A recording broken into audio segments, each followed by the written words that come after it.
Hello friends, இன்றைக்கி வந்து பாண்டியன் ஸ்டோரியில் என்னெல்லாம் நினச்சி ஷார்ட்டாக ரிவ்யூ பார்க்கலாம். ஒரு வழியாக வந்து பாண்டியனை வந்து தங்கமயில் காப்பாற்றி நல்ல பேர் வாங்கிட்டாங்க. வீட்டுக்கு வந்தோடனே எல்லாருமே அவங்கக்கிட்ட ரொம்ப பாசமாக பேசுகிறாங்க. போய் ரெஸ்ட் எடு அப்படின்னு சொல்லிட்டு சரவணன் வந்து உள்ளே கூட்டிகிட்டு போ அப்படின்னு சொல்லவும் சரவணன் வந்து கூட்டிகிட்டு போயிடுறாரு. அப்புறமா வந்து கதிர் வந்து இந்த மாதம் நான் உங்களுக்கு 10,000 காசு தரேன்னு சொன்னல, இந்த காசை வாங்கிக்கோங்க அப்படின்னு சொல்லிட்டு அவங்க அப்பா கிட்டே கொடுக்குறாரு. அவரும் வந்து வேண்டாருப்பா அதை வாங்கி வச்சுக்கிறாரு. அது உள்ளே போனோடனே சரவணன் தங்கமயில்கிட்ட ரொம்ப பாசமாக பேசுகிறாரு. அது வந்து வித்தியாசமாக தெரியுது தங்கமயிலுக்கு.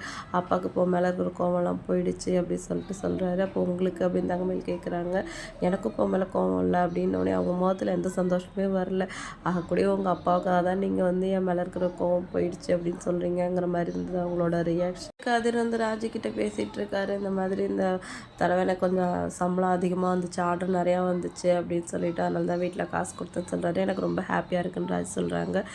உன் டியூஷன் விஷயம் எப்படி போயிட்டுருக்கு அப்படின்னு கேட்குறாரு. இல்லை இன்றைக்கும் அத்தைக்கிட்ட சொல்லியிருக்கோம், பேசுகிறேன்னு சொல்லியிருக்காங்க அப்படின்னு சொல்லிட்டு ராஜி சொல்கிறாங்க.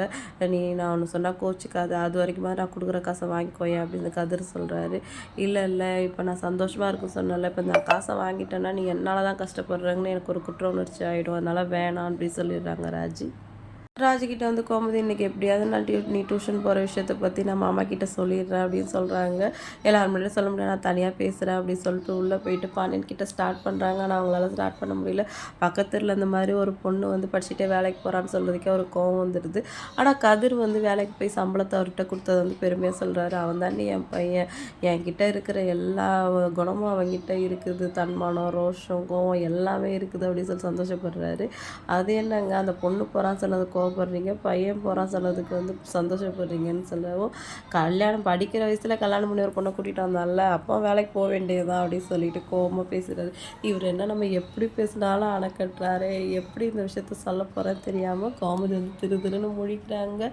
இன்றைக்கி எபிசோட் வந்து எதனா முடிஞ்சிருச்சு. வீடியோ பிடிச்சா லைக் பண்ணிக்கோங்க. இன்னொரு வீடியோ நம்ம மீட் பண்ணலாம். பாய்.